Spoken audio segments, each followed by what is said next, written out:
What if I told you that in 2026, Formula One cars might run out of battery power on the main straight at Monaco? That's not a hypothetical. That is the nightmare scenario engineers at Mercedes, Ferrari, and Red Bull are trying to solve right now.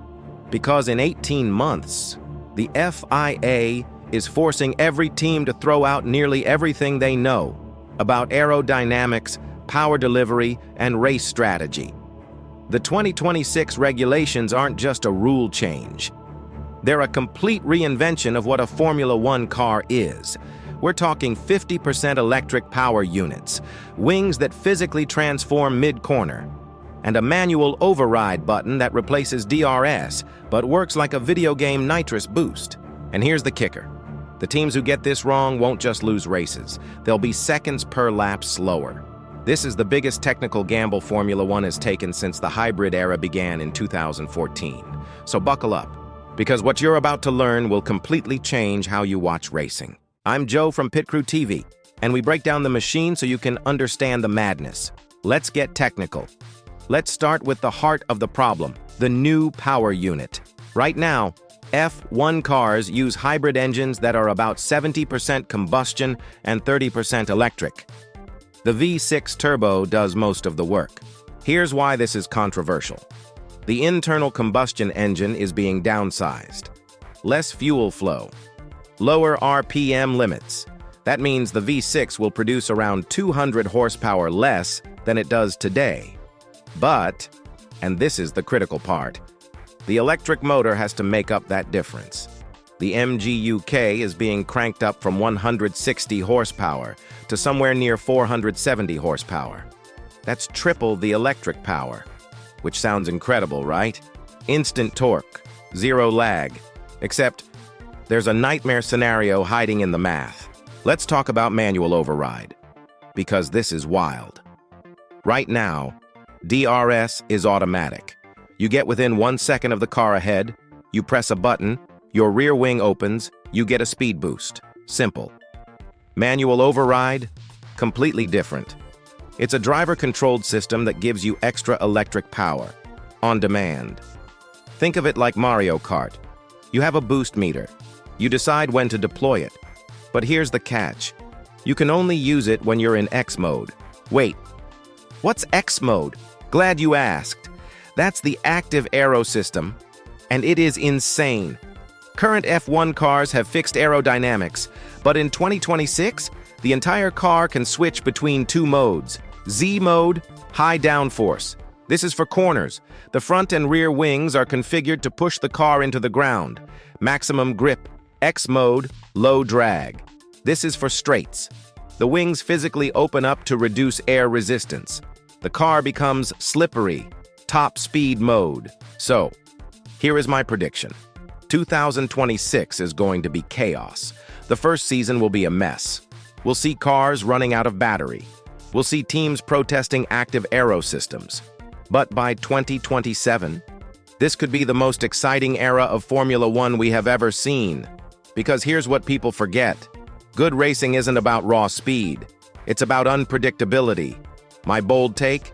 Audi is going to shock everyone. They are coming in with zero legacy thinking. They're building the power unit specifically for these rules. The 2026 regulations are a gamble, but Formula One has always been about gambling, and the teams that bet correctly are going to make history. So, let's address the elephant in the room. A lot of people think these regulations are going to ruin Formula One, and honestly, they might have a point. The fear is that 2026 becomes a parade, that overtaking becomes impossible, because everyone is managing batteries, that we get more lift and coast racing, where drivers have to back off to save energy. Lewis Hamilton has already gone on record saying he's worried. Adrian Newey, the greatest car designer in F1 history, reportedly left Red Bull partly because he wasn't excited about these rules. And then, there is the performance gap issue. Right now, teams like Mercedes, Ferrari, and Red Bull have years of hybrid experience. But Audi is entering in 2026. They are building a power unit from scratch. Ford is partnering with Red Bull. How do you catch up when the rulebook is this complex? But here is the counter-argument. Everyone said the same thing in 2014 when hybrids were introduced. It'll ruin the racing. Only Mercedes will win. And yes, Mercedes dominated. But we also got some of the most technologically advanced racing cars in history. So here is my prediction. 2026 is going to be chaos. The first season will be a mess. We will see cars running out of battery.